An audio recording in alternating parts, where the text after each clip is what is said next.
So, first, I'd like to talk to you, Ms. Lipton. Who is Dino Rossi and how long have you been a supporter of him? Dino Rossi is from a business background. He focuses on financial discipline, debt control, and transparency. He has served on the Washington Senate since 1997 until 2003. He has done a public service by being on the Senate Ways and Means Committee. He is also a member of the Dean Advisory Board for the School of Business at Seattle, Washington University. Mrs. Sketchers, please tell us about Patty Murray. Yes, and now a summary of Democrat Patty Murray. She was first elected to the U.S. Senate in 1992 and ran as underdog. She was the first woman to serve the state of Washington in the U.S. Senate, and she also serves in the Senate leadership. To add on, she is also part of the Appropriations, Budget, Health, Education, Labor, and Pensions, Veterans Affairs and Rules, and Administration Committees. What exactly are Rossi's economic and financial positions?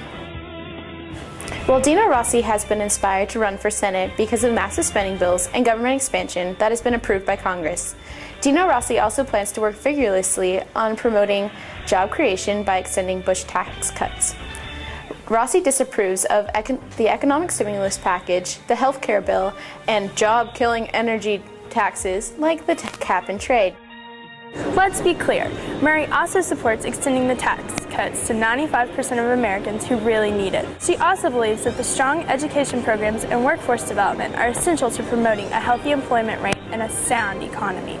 She supported the Farm Bill of 2008, which provides for research into new, more nutritious crops, brings jobs to Washington's agricultural sector. She also supports the developing alternative energy sources to make our economy sustainable and supports Medicare reform. While on the topic of finance, can you elaborate on Rossi's stance on federal earmark versus Senator Mommy tennis shoes? Supporting Dino Rossi are firmly against the current practices by many U.S.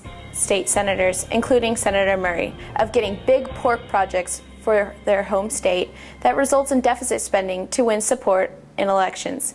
Candidate Rossi supports the ban on all earmarks so that we can get budget under control.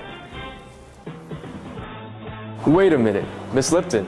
What about Rossi's position as the chairman of the Senate Ways and Means Committee in Olympia? As the chairman of the Ways and Means Committee, Rossi wrote a 2003-2005 state budget that contained dozens of members' requests, or pork. That may have been so, but in that same time period, Dino Rossi was the leader of the Senate Ways and Means Committee, and that was able to eliminate $2.7 billion in deficit. Rossi is calling not for a ban on earmarks, but believes that the president should have a line-item veto. That is true. While chairman of the committee, Rossi did display an ability to reach across the aisle to work with Democrats and Republicans to pass reasonable bills. Murray, meanwhile, will continue to fight for the interests of her constituents here in Washington. This is exactly why Rossi supports the elimination of pork projects at the federal level, because they should be handled at the local level. Money for the people of Washington should stay in the state of Washington.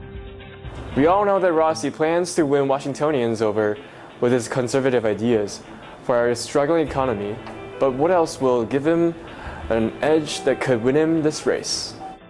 There are three major predictors of Rossi's strength in this race, which are the following: his persuasive message that will win voters over, his stance on unemployment, and his stout opposition to excessive federal spending. Federal spending has skyrocketed, and Dino Rossi balanced the budget without adding taxes and has worked in a bipartisan way to achieve this solution.